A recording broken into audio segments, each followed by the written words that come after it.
before I get into it, I have one announcement that I forgot to make that I've been meaning to mention. The core exam for the hunters, the guys that took the hunting exam, hey, go online, put in your core certificate, put in your ID, register your stuff. You don't have to pay anything. Just register, get your ID, and then at any time in the future, you can go online and buy a hunting license. Okay? For those of us that took the exam, you don't have to buy anything, but at least once that's done, it's done. It's done for like the rest of your life practically, and it doesn't cost anything. But it will. You have to submit some pictures. It'll take probably a couple days for everything to clear. But I've been meaning to mention that so that you don't forget, so you don't just sit on that certificate and stuff and not register. Anyways, we're there in 1 Samuel 14. Before I get into it, it's kind of a long chapter. Before I get into it, I'll just summarize what we talked about last week. There's that first one, Pastor Jimenez, that's one big baby verse, talking about some Bible versions say that Saul, the King James in 13:1 says Saul reigned 1 year, but then other Bible versions will say that Saul was 1 year old when he became king or something like that, which is ridiculous because a 1 year old baby cannot reign and rule and even talk for that part. So Jonathan went up and kind of started some trouble with the Philistines. And we just talked about Saul being weak, kind of ripped on Saul a little bit. It's not going to get any better, okay? This chapter, Saul's not looking any better than he was last week.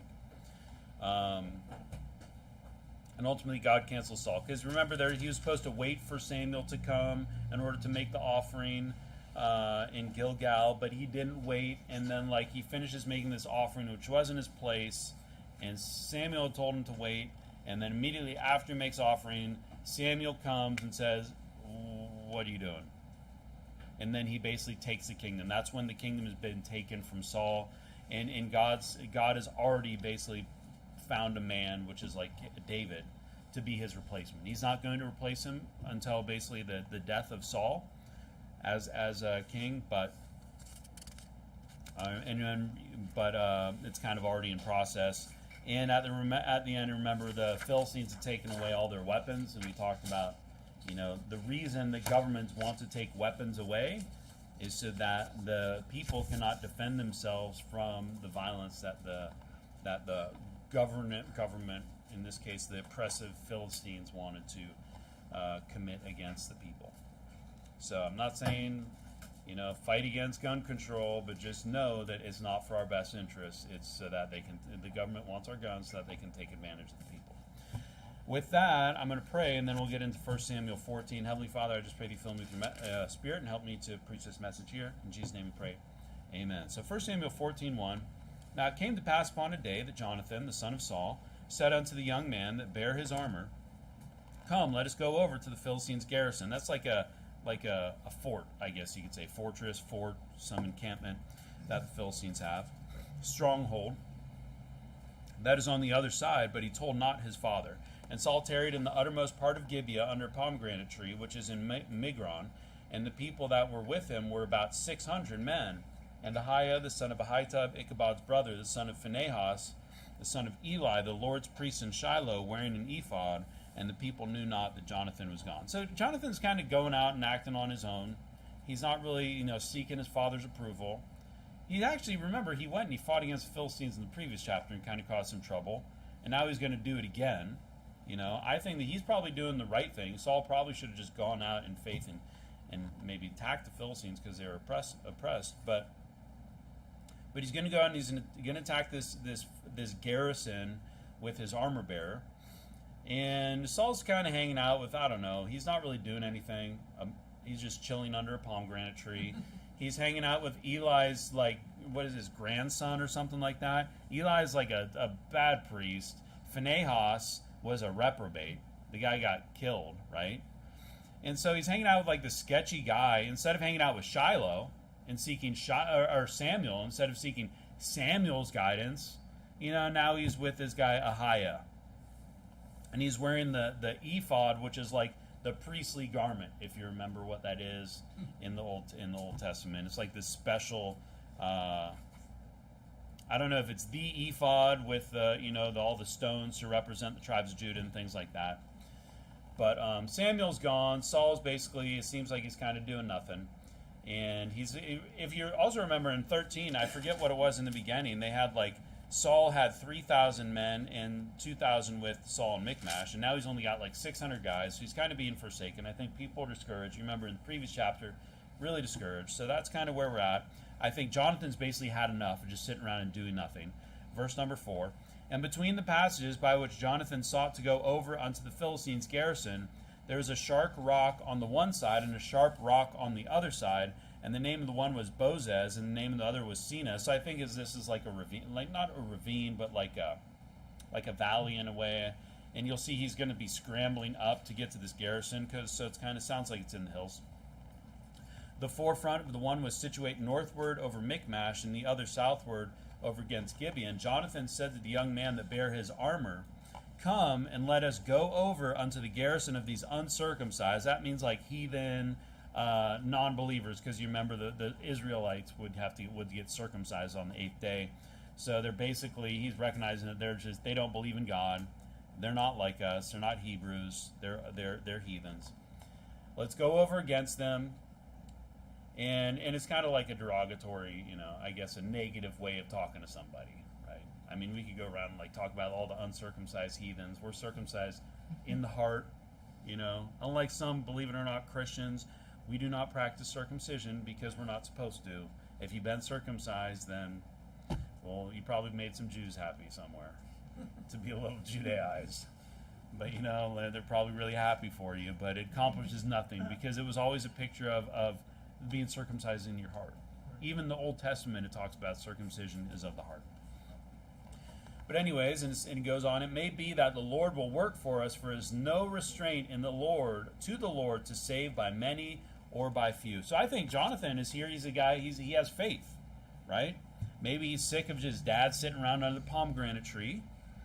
But he's going to kind of put the Lord to the test in a way. Now, we're not supposed to tempt the Lord, but that's kind of like when your parents say, "Don't push me, son." That's kind of like when we're not supposed to like tempt the Lord in that way. It's like, don't push it. You're pushing it. You're like testing the limits. But we are supposed to test, in a way, go out in faith to see that the things of God are true.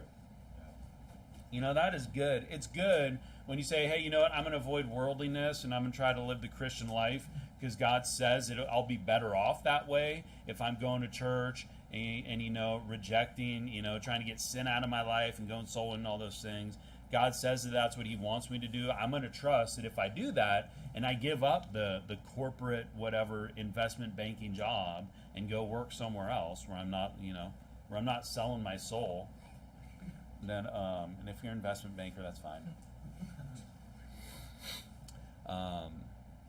Some people want to spend their money. They want to invest in things, and hey, maybe they do need a good Christian person to help them with their investments. Okay, so whatever. But a lot of people just go into that to make big money, and that's wrong. That's the wrong reason. But anyways, if you're going to test that the things of God are true, hey, that's good. You're going out in faith. That's good. But I like this verse here. It says, there is no restraint to the Lord to save by many or by few. God can do, and this is what Jonathan is saying, God can do amazing things with just a few. With one guy or two guys, right. He can go out and do amazing things. And what we're going to see here is that the Philistines are like the sand of the sea. Saul's got like 600 guys, and yeah, Israel is bigger. But they're going to go out and they're going to defeat all of them. And the Philistines are going to be so terrified and scared because of God helping Jonathan in this, that he's going to confuse them, send them like a strong delusion. They're going to end up fighting each other, and it's all because of the actions of like one guy. And maybe two if you count the armor bearer. But if you think of like Gideon, he had like 300 guys, right? Or David versus Goliath. Or Samson and some of these mighty men in the Bible, when there's just like one guy, they're able to like defeat like hundreds or thousands of people. And you know what you need to realize, and especially in the day that we live in, is have this attitude that anything can change at any moment, and all it really takes is one guy to step up in faith. Right, yeah. To be honest, everything in society could turn around if it was the will of God, and if there was a man of God willing to do that. And I'm not just saying like a ordained man necessarily. I'm saying like if there was a guy that God used, anything could happen. And that's something that we all need to realize, that things could turn around at any minute. So we're not expecting that. I'm not expecting like all of a sudden Canada to be like this super righteous Christian state. Like, I think it'd be crazy to think that. But I mean, it's possible. It's possible that things could turn around and there could be some crazy revival and Christ doesn't come for another 2,000 years or something like that. You never know. But nothing's impossible for God. Let's keep going. Verse number 7. So they're going to go up and fight. And his armor bearer said unto him, do all that is in thine heart. Turn thee, behold, I am with thee according to thy heart. And so you have the armor bearer. Interesting role in the Bible, in the Old Testament. It's not in the New Testament. Very close. I think Goliath even had like a guy holding a shield. But the kings always had an armor bearer. And it was a guy that would like carry their armor, probably maintain it, make sure that nothing happened to it. And also, as we'll see here, like fight with the guy. And it was a very important role there. 1 Samuel 16:21, you guys can go there. Pretty close. It says, and David came to Saul and stood before him, and he loved him greatly, and he became his armor bearer. So the armor and the weapons are something that were very important to people. So what they would do is they would appoint not some bozo off the street, but someone that actually cared about them and had their best interests in mind. Someone that was very faithful. And you can see here, I think it's talking about David actually loved Saul, and he became his armor bearer. In 1 Samuel 31,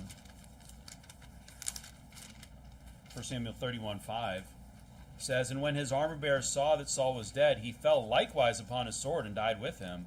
So Saul died, and his 3 sons, and his armor bearer, and all his men that same day together. So he's actually like dying, committing suicide next to Saul. Now, on the one hand, it's probably because he didn't, he'd be like shamed and maybe even killed if Saul was dead or something like that. He'd be blamed for the death. But also he's mentioned in verse 6, right up there with Saul and his 3 sons. So it's kind of an honorable position. Just something to think about here, that they're going to go out he's very dedicated, Jonathan. And when I was looking at this, one of the reasons I want to talk about it, I saw this silly thing. There's no armor bearers in the New Testament, okay? GotQuestions.org. Anyone ever go to GotQuestions.org? Okay, it's terrible. All right, it's like John MacArthur, it's like John Piper. This is what they say. Some churches today have instituted a figurative position of armor bearer. The duties range widely, but generally speaking, they're like, man, that's a good title. We should have an armor bearer in Sure Foundation Baptist Church North. But generally speaking, a church armor bearer carries the armor of a church leader, such as the leader's Bible. Hey, Brother Eric, I want you to be my armor bearer. And wherever I go, you're going to carry this, okay? And at night, I want you to polish it up. And some of these pages, the corners get a little folded. So if you could just iron those out, that'd be really fantastic, okay? You can get the title of armor bearer. And so they put like these stupid things in there. It says in some instances, the church armor bearer essentially serves as the church leader's bodyguard. Is the idea of a church armor bearer biblical based? No. Does the concept of a church armor bearer contradict anything in Scripture? Not necessarily. Why would you want to do things that isn't in the Bible? Yeah. It's just like this extra biblical about stuff. Anyway, it's kind of silly. But as we were reading the chapter, I was thinking that like it's when we have an armor bearer, it's kind of like when you go out soul winning. When I go out soul winning with someone that is just silent partner and they don't speak, sometimes they carry my stuff for me, And it's actually a good role for like the silent partner, even if you're switching off, that they can like kind of carry your stuff, and that they're kind of there. They're kind of like your armor bearer because you're going out with the sword of the Lord. And they're kind of carrying stuff. Maybe they're carrying the Bible. Maybe they're carrying the invites and the pamphlets and stuff like that. And then when you need assistance, they're gonna come in and be like helping you to, I'd say that's probably the closest that you can find to an armor bearer in IRL, in real life. But anyways, these God questions, you go to God questions. The only reason you go to God questions is to see what the heretics believe, okay? And and to understand what we don't believe. Yeah, exactly. There's going to be some stuff, obviously, that they have right, but they just have dumb. Like, why would you have this? Armor bearer, you'd be like, there's no armor bearer in the New Testament, okay? Verse number 8. Then said Jonathan, behold, we will pass over unto these men, and we will discover ourselves unto them. That's like that we're going to expose ourselves. We're going to make ourselves known to them. If they say thus unto us, tarry until we come to you, then we'll stand still in our place. So if they're like, hey, hold up, stop right there, then they're going to stand. They don't really have a plan beyond that, it sounds. Like they're like, then we'll just figure it out from there, buddy. And will not go up unto them. Or they're kind of expecting them to say, hey, come no further type of thing. Then they'll be like, they won't go any further. But if they say, come up unto us, then we will go up, for the Lord hath delivered them into our hand, and this shall be a sign unto us. So this is kind of where they're going to test God. They're going to be like, hey, we're going to go up there. We're not afraid of these stupid Philistines. God can do anything. If he wants us to defeat the Philistines, he can do it. 1 Thessalonians 5:21, you guys go there. Which just kind of makes me ask the question, like, have you ever tested the Lord in like a good way? Have you ever gone out in faith to do something in your life where you're like, I don't understand how it's going to work? You know, maybe there's a husband and wife and they both work, and they say, hey, you know, we're going to have kids, like the wife's got to be at home. I don't understand how that's going to work because we're barely making it with 2 incomes. How are things going to happen? You say, well, we're just going to trust in the way things of God, and we're going to go out in faith, and we're just going to see what happens. That would be a good way to test the Lord. Yeah. Okay. 1 Thessalonians 5:21. I like the first part there. It says, "Prove all things." You know, all things. Hey, you want to believe the Bible? Why don't you just try it out? Prove the Bible, and you'll know. You find out that it's true. Yeah. That's sometimes what it needs to be. You know, don't be scared to like test God in a good way, and just test that he's actually going to fulfill his side of the bargain. But you're not like when the devil was tempting Christ to like cast himself from a high place and things like that. Like we don't do things like that. Not out of like doubt. You shouldn't test him out of doubt. You should test in faith. Verse number 11. And both of them discovered themselves unto the garrison of the Philistines. And the Philistines said, Behold, the Hebrews come forth out of the holes.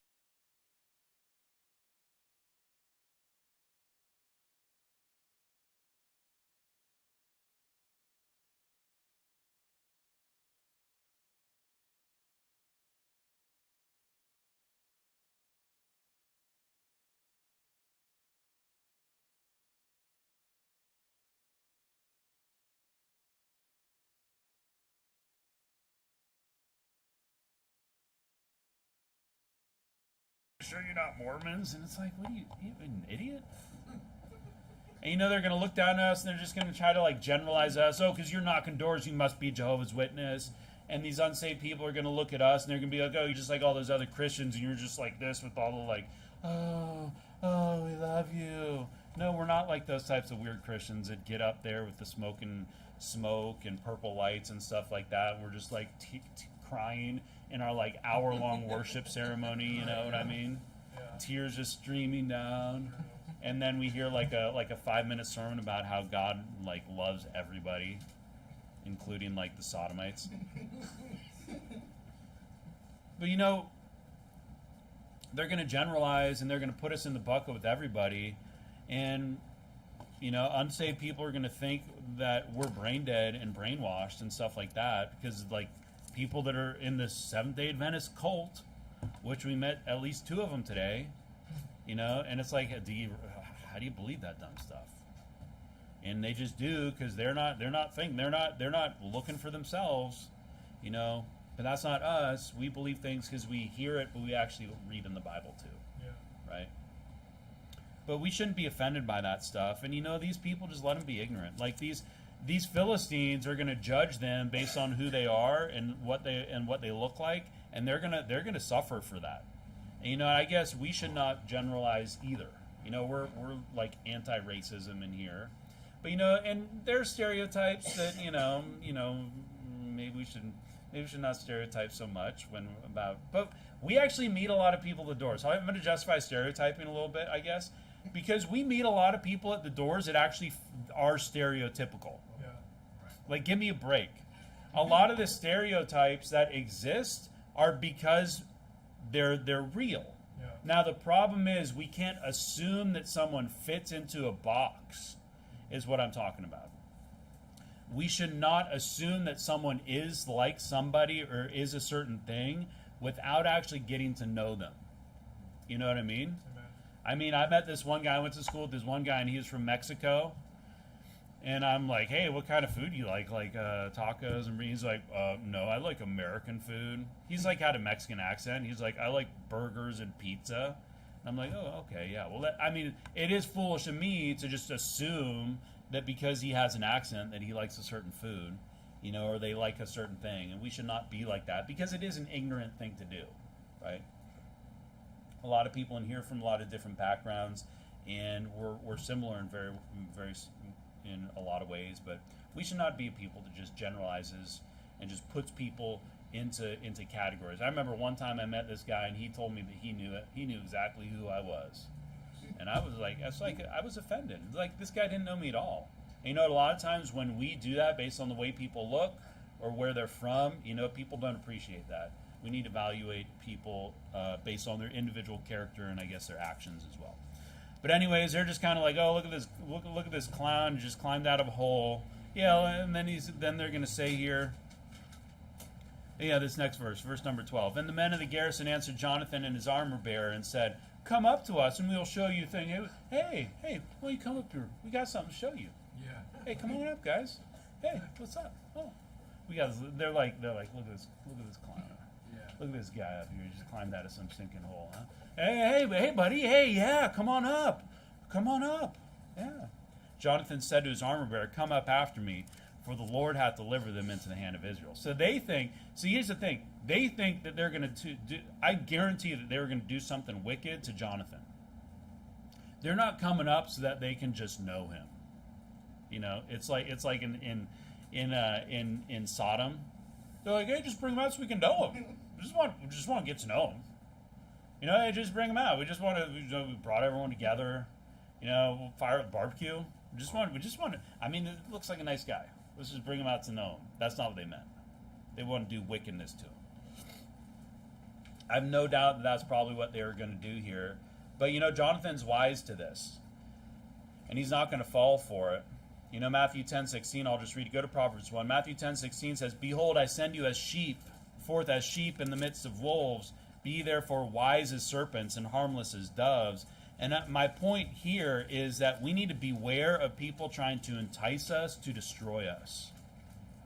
Because I think that's what's probably happening here, is the Philistines are trying to be like, hey, why don't you come up? We'll have a good time. And they're actually going to, like, put him to death or do something terrible to him. You know, they're trying to, like, play on his emotions. And it's like, it makes me think of, like, these con men or these scammers, these confidence people. And they're trying to draw you in with niceties so they can take advantage of you. Or even worse, like the molester that's trying to develop some good, close relationship with you just so that they can, like, assault you. Rapists, kidnappers, psychopaths. We need to understand, you know, we need to be cautious with people. You know, we need to just, you know, not try, even in a and I'm not just specifically talking about church, I'm talking about everywhere. Don't trust people too much. Yeah. Because there's a lot of wicked people that actually have ulterior motives, and they're actually going to take advantage of you, and they're just trying to make it look like they're just trying to do something nice. But, you know, Jonathan is wise to this because he doesn't trust these people at all. Proverbs 1:10 says, my son, if sinners entice thee, consent thou not. Entices to lead on by exciting hope or desire, allure. They were enticed westward by dreams of gold. They're trying to, like, draw you in. Wicked people will actually try to draw other people in so that they can do them harm, take advantage of them, and we need to understand that. You know, yeah, we should trust our friends. We should trust people we know to a limit. But, you know, we have to be aware that there's wicked people out there that just want to take from you and harm you.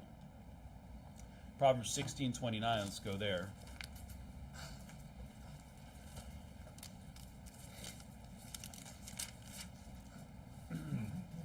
Says 16:29 says, a violent man enticeth his neighbor and leadeth him into the way that is not good. There's people out there, they're going to look like your neighbor and your friend and be friendly and kind, and they're trying to draw you in and entice you in so that they can lead you in a way that's not good. And there's lots of ways they can lead you that are not good. So you just need to be, my point after reading this is just beware of people trying to entice you, because they might be trying to destroy you and do you harm. okay? Kids, adults, it doesn't matter. You know, be cautious when you go soul winning and someone invites you into the house. I would always be cautious. I don't care how big I am. I'm never going to trust somebody 100%. Ladies, you go in, I don't know. I'm not a huge fan of that unless it's just a lady. You never know what's inside that house. Make sure you tell somebody. Verse number 13, and Jonathan climbed up upon his hands and upon his feet, and his armor bearer after him. So they're just like scrambling up, and they fell before Jonathan, and his armor bearer slew after him. So they're just, what do they call it? They call it next verse. And that first slaughter is the killing or butchering of cattle, the brutal or violent killing of a person, the killing of great numbers of people or animals indiscriminately, carnage, massacre. This is like savage warfare here, right? Just brutal. That's what war is too, by the way. War is not like Fortnite or Call of Duty. It's not like I'm sitting comfy in my chair with my controller and my soda and my food and my gear on and all just zoning out and just blasting. Like, war is slaughter. Yeah. War is blood. War is suffering. War is death. War is people getting injured with injuries that are going to last forever, for the rest of their life, physically and mentally. It's slaughter. That's what war is. You know, war is not cool. War is not pretty. And so there's this first slaughter Jonathan and his armor bearer made, which is about 20 men within, as it were, an half acre of land, which a yoke of oxen might plow. I think it's basically saying there was just a ton of dead people in not very big land, okay? And there was trembling in the host. And you'll get into this. This is like physical or figurative. I would say this is probably physical. Go to 2 Samuel, or literal. Literal or figurative. Because it says, in the field and among all the people, the garrison and the spoilers, they also trembled, and the earth quaked, so that it was a very great trembling. I mean, the people are so terrified that the actual earth is shaking. That's what it sounds like to me. It's like their fear is made manifest to the point where, like, even the earth's trembling. You know, that's because God wants them just terrified. Yeah. Like everything is falling apart. Go to 2 Samuel 22. Let me get there. And he said, I don't know. I mean, hey, it could just be figurative. What we know is that all the Philistines are terrified. You can say that the whole land trembled, but it says that earth quaked. Okay, earth is talking about like ground. All right? 2 Samuel 22:7. In my distress I called upon the Lord and cried to my God, and he did hear my voice out of his temple, and my cry did enter into his ears. Then the earth shook and trembled, the foundations of heaven moved and shook because he was wroth. It's like not only is this like their fear manifest, but it's also like God's anger made manifest physically, to the point where the people can actually like feel it. Matthew 24 talks about the end times, right? Immediately after the tribulation of those days shall the sun be darkened, and the moon shall not give her light, and the stars shall fall from heaven, and the powers of the heavens shall be shaken. There's earthquakes, there's lightnings, there's all kinds of things. I mean, this is something that God uses sometime, and it made me think that, hey, I'm ready for an earthquake today. You know what I mean? I want some fear. If the earth trembles and quakes today, you think I'm going to be afraid? I mean, I'm going to call the family and be like, hey, you guys okay? You think I'm terrified? I'm not going to be terrified. I'm going to be like, all right, this is cool. Some good stuff. Why? Because God's shaking the earth. Maybe put some fear in some people like that. Yeah. So you see that the whole earth is just quaking. Everybody's terrified.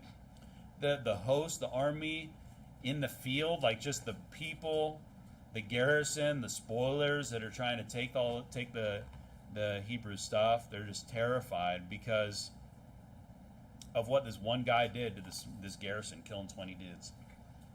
Keep going, verse number 16. And the watchmen of Saul in Gibeah of Benjamin looked, and behold, the multitude melted away, and they went on beating down one another. Now, the way I read this is that the Philistines are actually attacking themselves. They're fighting within themselves. They're so terrified that they're fighting within themselves. And I think God turns their hearts toward one another. I mean, here's the thing. You know, you look at like what's going on in society, and you get all this woke culture. do you know how fast woke culture can just turn on itself? Yeah. Right? It's like one slap and it's all over. But I mean, that those people can just start canceling everybody and hating everybody and fighting everybody just like that. When the right thing happens, like, we don't need to worry. I mean, it could be one guy that gets up and says something or does something, and everybody else just like goes into complete chaos and just starts attacking each other and canceling each other. So it just took one guy to get all these guys. They're basically fighting each other, killing. The Philistines are fighting and infighting and killing and stuff like that. Verse number 17. Then said Saul unto the people that were with him, number now and see who's gone from us. So he knows that someone must have done this. I mean, I don't know why he didn't think that God had done it, but he assumes that it's some guy. And when they had numbered, behold, Jonathan and his armor bearer were not there. And Saul said to Ahiah, remember, this is like the guy that's acting as a priest, bring hither the ark of God, for the ark of God was at that time with the children of Israel. And it came to pass while Saul talked unto the priests that the noise that was in the host of the Philistines went on an increase. And Saul said unto the priest, withdraw thine hand. So he's like going to go seek the Lord to figure out what's going on. And then I think he sees that there's this huge noise going on. It's increasing. And then he's like, hold up. Hey, hold on. First he's going to like seek God. And then he's like, no. I don't need that guy. I don't need him anymore. I'm just going to do this. That's kind of the way I read this. You know, Saul's like going to seek God's counsel, and then he doesn't seek God's counsel. Yeah. And I think withdraw thine hand, I'm not sure, something, you know, they have like these lots and stuff. That's what it kind of reminded me of. I was thinking of like the lots. Go to Exodus 20:28. It's called the Urim and the Thummim. This is how they make determinations. You know, like when I think it was Jonah, when he was on the boat, they're like pulling sticks, and who knows what they could do. You know, whoever has the shortest stick, it's like he's the guy that this is about. They would do things like that. They would cast lots and stuff. And the Urim and the Thummim is some way. I always think of dice. I know it's not dice, but I always think of it some object, something like that. The priest would kind of communicate with God to get judgment and determination on things and get some wisdom from God. So I kind of think that he's maybe looking at something like this to figure out what's going on, because they are going to cast lots later. You know, if you remember when you were reading it, it says the perfect lot. Exodus 28:30, and thou shalt put in the breastplate of judgment, that's like the ephod of judgment, the Urim and the Thummim, and they shall be upon Aaron's heart when he goeth in before the Lord, and Aaron shall bear the judgment of the children of Israel upon his heart before the Lord continue. And I'll read Leviticus 16:8. And Aaron shall cast lots upon the two goats, one lot for the Lord, and the other lot for the scapegoat. And Aaron shall bring the goat upon which the Lord's lot fell, and offer him for a sin offering. But the goat on which the lot fell to be the scapegoat shall be presented alive before the Lord. So this sometimes, you know, they're trying to figure out well, let's split everybody up in their tribe, or into, we'll see later, two groups, and we'll cast lots. So I think in some way Saul was going to seek the Lord's counsel. And then once he heard the commotion, he's like, hold up, wait a minute. Just withdraw your hand. That's how I read this. Verse number 20 in 1 Samuel 14. And Saul and all the people that were with him assembled themselves, and they came to the battle. And behold, every man's sword was against his fellow. And that's talking about the Philistines. And there was a very great discomfiture, which is like confusion, you know,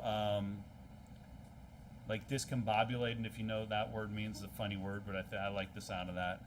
They're just like confused. They're out of their minds. They're just like running around. It's like chaos. Okay. Moreover, the Hebrews that were with the Philistines before that time, which went up with them into the camp from the country round about, even they also turned to be with the Israelites that were with Saul and Jonathan. So you have these Hebrews, and, you know, I think some people would say that they could have been captured like prisoners, or maybe they're slaves. I kind of tend to read this and think that these were some weak Hebrews that decided to join up with the Philistines when things were getting a little rough. And now what happens when things start turning the other way? They're like, oh, no, we're with the Hebrews. It's like these fair weather fans, these deserters and turncoats. You know what I mean? Like, they were with the Philistines when they thought the Philistines were going to win. And now the Philistines are being discomfited. Then they're like, actually, we're with the Hebrews now. And you know what I would say about people like this, and you get this like in church fights and stuff like that. People will say, I'm with him, and then something happens, and they're like, they'll stand up really strong for like some pastor somewhere, and then when that pastor is like called out for being like a heretic, let's say it's like Manly Perry or something like that, then they'll be like, oh no, I don't like him. I'm with Pastor Anderson. And it's like, hey, you know what? You're weird. Like, I'm not going to mark you publicly, and I'm not thinking of anyone in particular. I'm not marking you publicly, but you're marked in my world, okay? I want nothing to do with somebody like that. That's like once their true character has been revealed, and that's just like a very specific example. But once someone is proved that they're not trustworthy and that they will just go to whatever side is winning and they have no backbone, take note of that. Just keep in mind. Because there's a lot of this turncoat fair weather fan type thing. They just want to be on you should be on Pastor Anderson's side, whatever that is, because you agree with him. Not because you have to be on Pastor Anderson's side to be in the new IFB group of churches. Like, that's a spineless attitude. You should be on the side that you choose because you think that side is the right side to be on. Right. It's the good side. Not because, there's more power and influence and all those things on that side. That would be so dumb. That's so weak and like get a spine. It's not politics,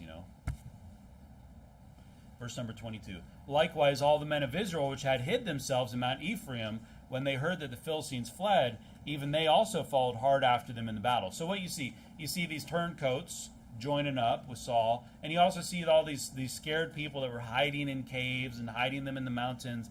They join up too. So the Lord saved Israel that day, and the battle passed over unto Bethaven.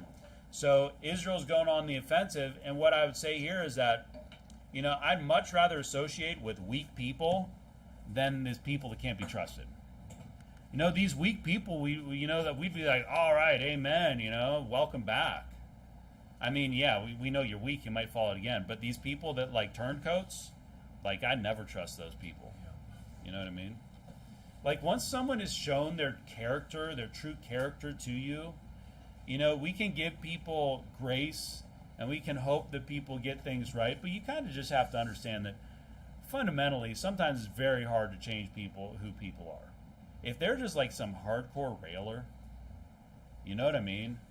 And it's just like the things they say are just mind-blowing, that's kind of who they are. Some people just rail and complain and say nasty stuff about all kinds of things, and that's just who they are. Yeah. So, you probably just want to stay away from people like that. That's a hard one to get right.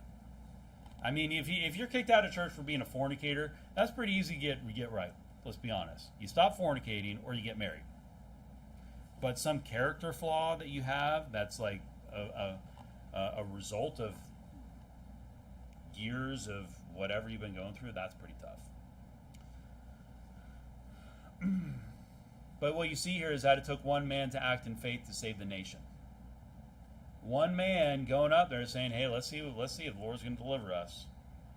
Caused the entire Philistines, the army, the host, everybody to just be like, lose their mind. And obviously it's because God was on his side. God was with him, right? And then it gets all these other people fired up, and some of those people that were with the Philistines are probably just weak as well, and maybe they weren't that bad. So we can't hold everything against people. And then these weak people are on board now, and they're like fighting for the right cause. So it's just think of like what one person can do. And a lot of us would look to someone like Pastor Anderson and say, and Pastor Jimenez, like these guys, just young guys, and look how much they did. Right? A lot of people, possibly even in this room, were saved because of Pastor Anderson, which is pretty amazing that he could have that influence on the world. But now it's like it's up to all kinds of people, And someday we're going to need a new person, a new man, group of people to stand up and kind of like fill those shoes. Let's keep going. And the men of Israel were distressed that day, for Saul had adjured the people, saying, Cursed be the man that eateth any food until evening, that I may be avenged on mine enemies. So none of the people tasted any food. So go to Jonah 3.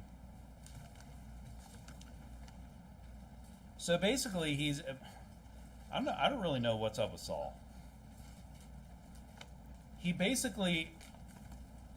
wants to be avenged. So he has this strange vow curse. You know what I mean?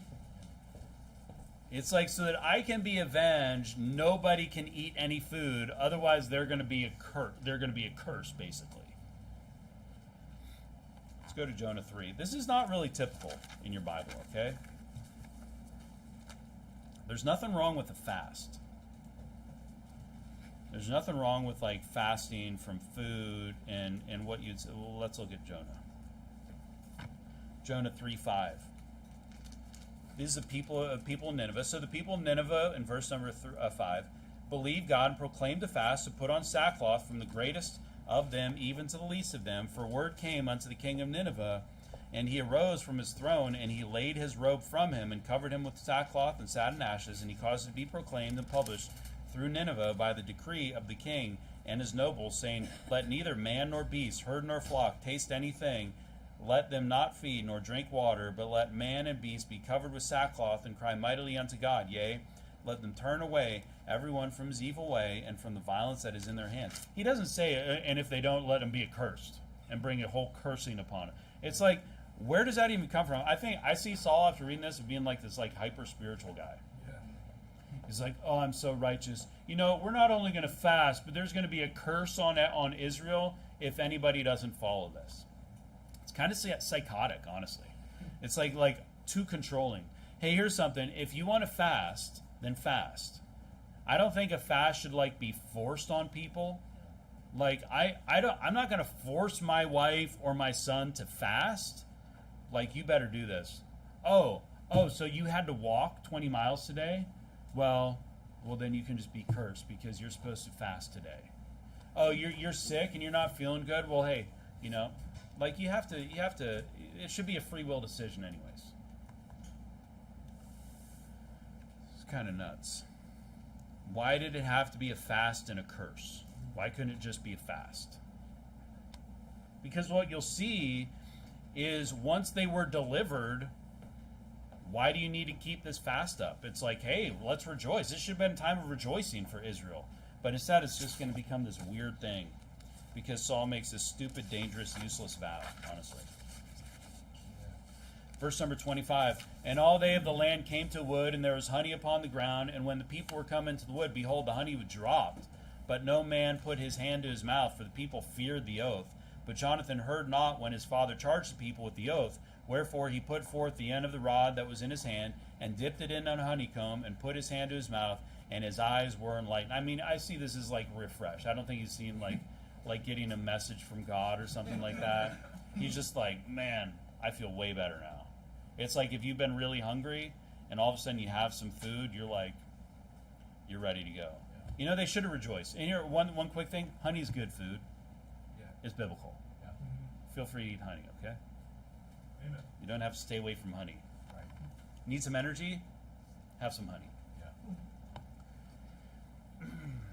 Verse number 28, Then answered one of the people, because Jonathan wasn't around there. He went out and he brought this great victory for Israel, and everybody's starving. They've been fighting like crazy, and they're starving, but they can't eat because of this dumb vow of Saul. Then answered one of the people and said, Thy father straitly charged the people with an oath, saying, Cursed be the man that eateth any food this day. And the people were faint. They're so exhausted. Then said Jonathan, My father, because here's a tip. If you're going to fast, don't plan on doing running a marathon that day. Don't be I've got 8 hours of hard labor. Today's the day I'm going to fast. I would suggest not doing that, okay? Unless you're really up for some suffering, unless you really want to do that. But that's not a very good way to do it, because you need energy to get through your day. And you probably are going to be fasting on a day that you're not going to be doing such extreme things as slaughtering a nation. You know what I mean? Then said Jonathan, my father hath troubled the land. See, I pray you, how mine eyes have been enlightened because I tasted a little of this honey. He's like, why my dad do that? Well, that was a stupid thing my dad did. Like, are you kidding me? Look, I eat the honey. Am I cursed? No, I'm feeling a heck of a lot better. The honey is good. We should be eating the honey. Why would my dad say anything? That's basically like what he's saying, right? You just see that Saul's just kind of a bad leader. And to be honest, Jonathan isn't a very great follower. He should have been like, oh, really? My bad. I mean, he's kind of like nuts to my dad. That's kind of like what he's saying. Yeah. How much more if haply the people had eaten freely today of the spoil of their enemies which they found. I just kind of see that the people don't really have a whole lot of respect for Saul and his judgment. For had there not been now a much greater slaughter among the Philistines, and they smote the Philistines that day from Michmash to Aijalon, and the people were very faint. You know, here's the thing: just don't make your followers suffer. Okay? You don't need to make your followers suffer. And sometimes, you know what Saul should have done is he should have said, "Hey, thanks God, can we eat some food now?" Yeah. Everybody's pretty faint. Don't put your family, don't put people through unnecessary hardship. Okay? Yeah. Don't make your wife and your kids suffer for no reason. If you want to put yourself through hardship, by all means, do it. If you want to go on a 40-day fast like these guys that die from a 40-day fast or whatever, hey, don't make your kids go through it. Don't make your wife go through it, okay? Yeah. Like, you do whatever you want, and she'll get so tired of dealing with you and not eating food and being grumpy that she's going to make you eat, and then you'll be like, okay, honey. Verse number 32. And the people flew upon the spoil and took sheep and oxen and calves and slew them on the ground, and the people did eat them with blood. So his vow is basically leading to this great sin, because Genesis 9:4, you guys can go there. I'll just read the next verse here. And they told Saul, saying, Behold, the people sin against the Lord, in that they eat with the blood. And he said, Ye have transgressed. Roll a great stone unto me this day. He's just trying to be like hyper spiritual. So this dumb vow leads to great sin. The people are starving. It's been a great victory. And instead of going to the Lord, he made this. Remember, he was going to go to the Lord, and instead he makes like this dumb vow. Genesis 9:4 says, But flesh with the life thereof, which is the blood thereof, shall ye not eat.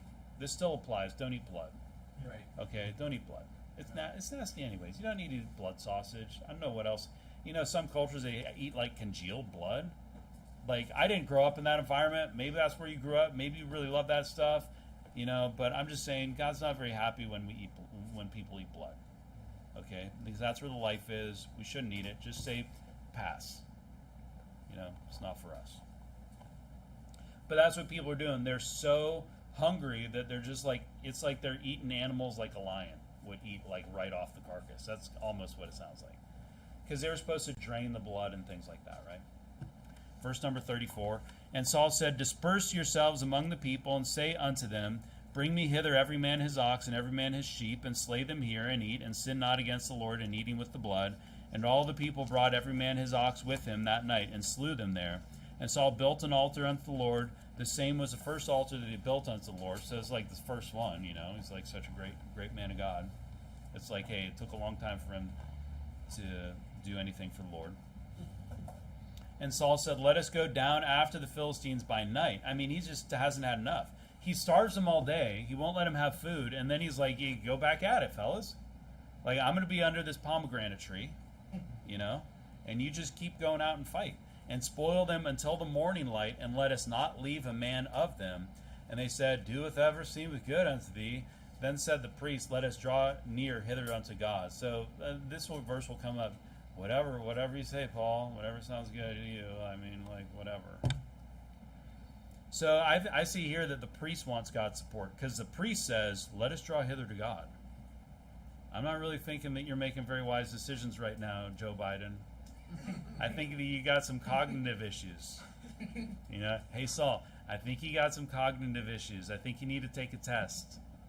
You know, the things that you're doing, you know, I'm not sure if this is the right thing to do. The priest is saying, let's go to God. I think everyone's weary. Everyone's starved. I think Saul probably needs to give the people a break. He pushed them enough, you know. And the priest probably thinks that Saul's making some bad decisions here. That's kind of my interpretation. It's not clear. Verse number 37, and Saul asked counsel of God, shall I go down after the Philistines? Wilt thou deliver them into the hand of Israel? And he answered him not that day. Go to Psalm 40. So he goes and he asks God, and God doesn't answer. Because remember, he's basically been rejecting God. Yeah. Like repeatedly. Now he wants like the phone where he just picks up and God answers. Now here's the thing: if you reject God, if you're saved, to say He knows what you're saying, but He might not answer you. And you know what? Even if you don't reject God, He might not answer immediately when you want to hear from Him. Psalm 41 says, I waited patiently for the Lord, and He inclined unto me and heard my cry. Sometimes you just need to wait. You know, it's like a test of faith for people that only call when they need something. It's like, well, you need to have faith.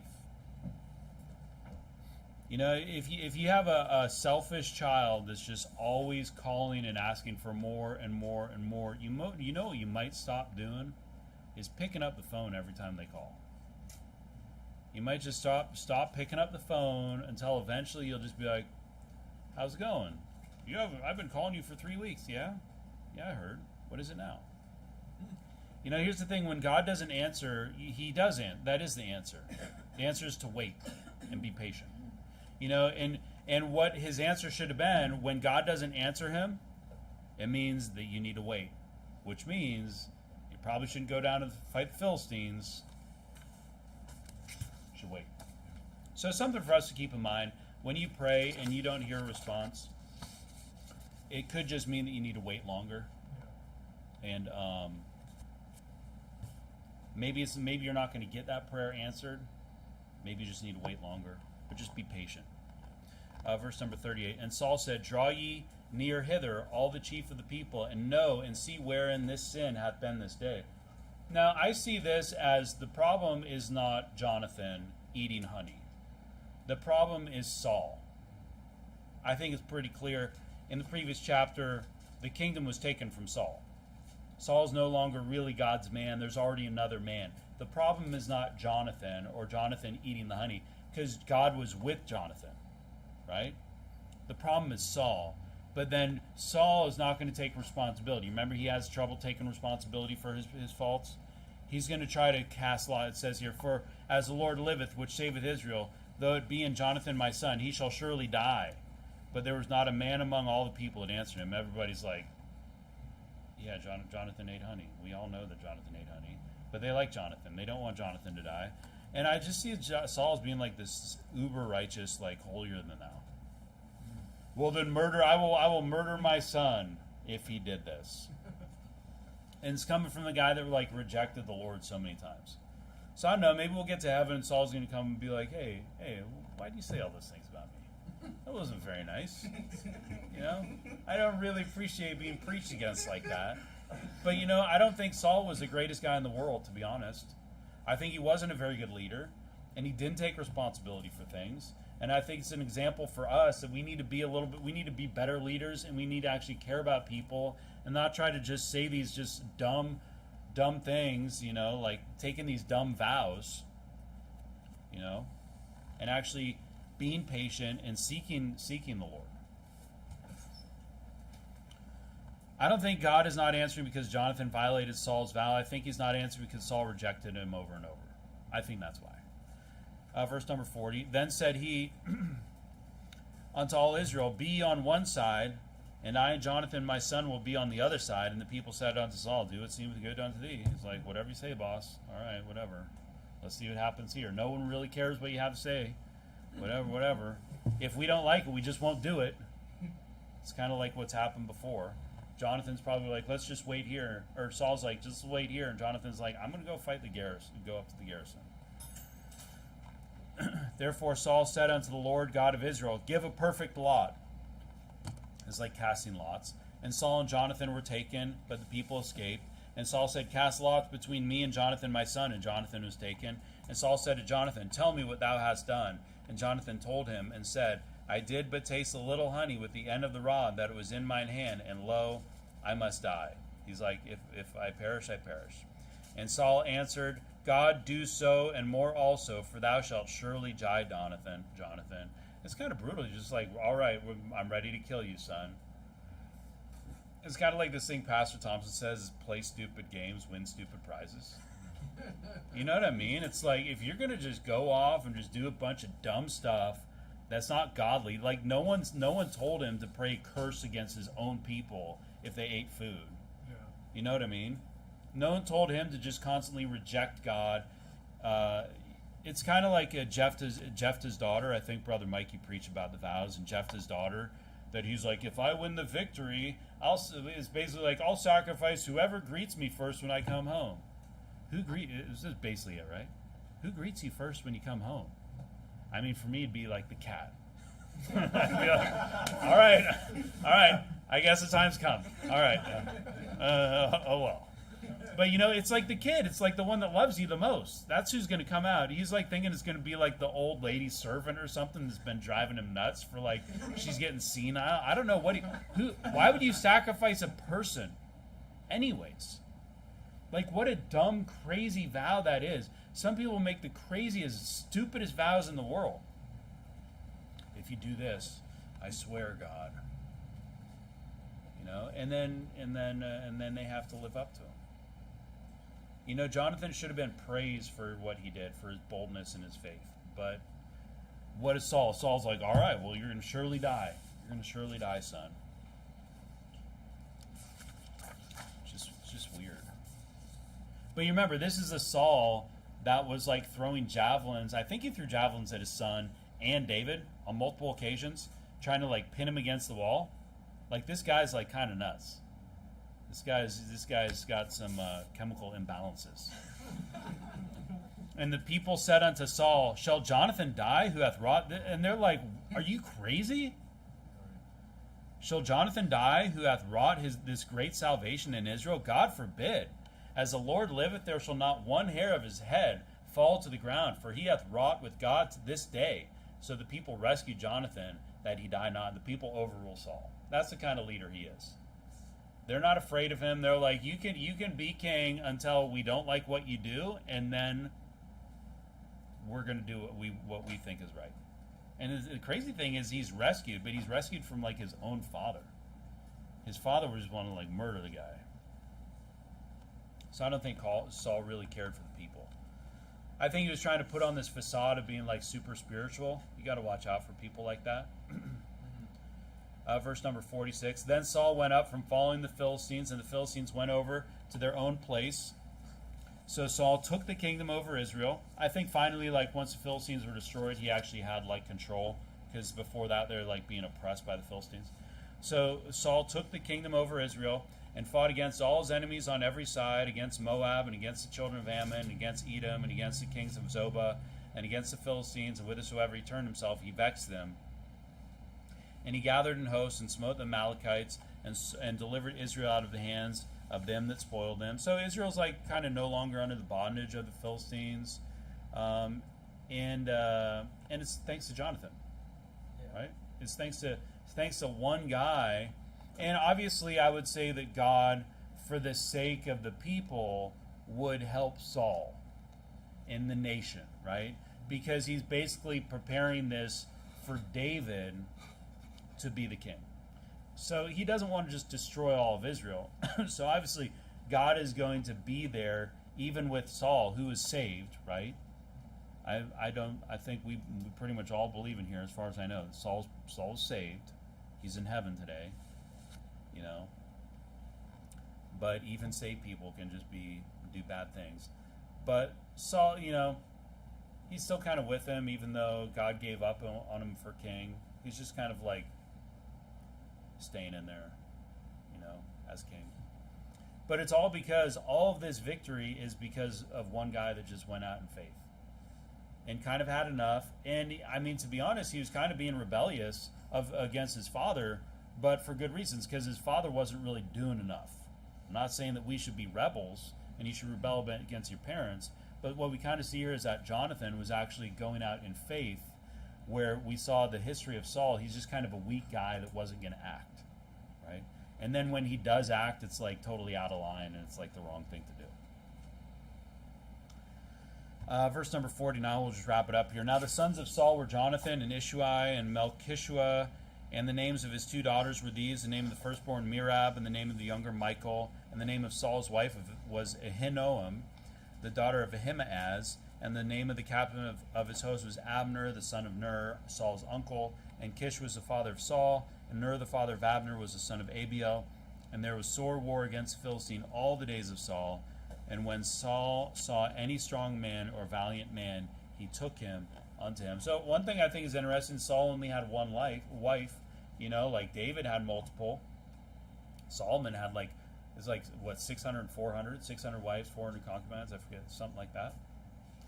But Saul actually only had one, you know, which is what he should have had, because man is only supposed to be married to one person. And you see, he's also fulfilling what the warning from Samuel, where he's taken all the valiant men to himself to fight his own battles. You know, send them to his wars so they can die for him. And he's kind of flourishing, I guess, if you will. But God's not really with him. He's just kind of letting him survive until David comes along. So I'll wrap it up here. So we saw Jonathan having faith that God's going to help him defeat the garrison. He's going to kind of put the Lord to the test. You know, maybe we should put the Lord to the test in good ways, not in wicked ways, you know, but in good ways.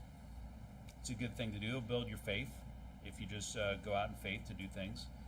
God turned the Philistines' hearts against one another. Saul makes a stupid vow, this fast and a curse. And because he's now like some uber righteous, holier than thou, is kind of the way I see him. Even though in the past he'd rejected God so many times. Jonathan should have been praised, but his dad wants him put to death. But then he's rescued by the people who overrule Saul, and it kind of shows that, you know, they just want the king, but they actually don't want to follow the king. Because what happens? The king makes bad decisions. Because the king makes decisions for himself and not for the people. If there were decisions for the people, he would have been eat the honey. You know, get your strength back. So, some points. God can do great things with many or few. It took one man to act in faith to save the nation. And sometimes it takes strong. It will take strong individuals to fire up weak people. So maybe that's you. Beware of people trying to entice you to destroy you. The con man, the scammer, the molester, the rapist, the kidnapper, the psychopath.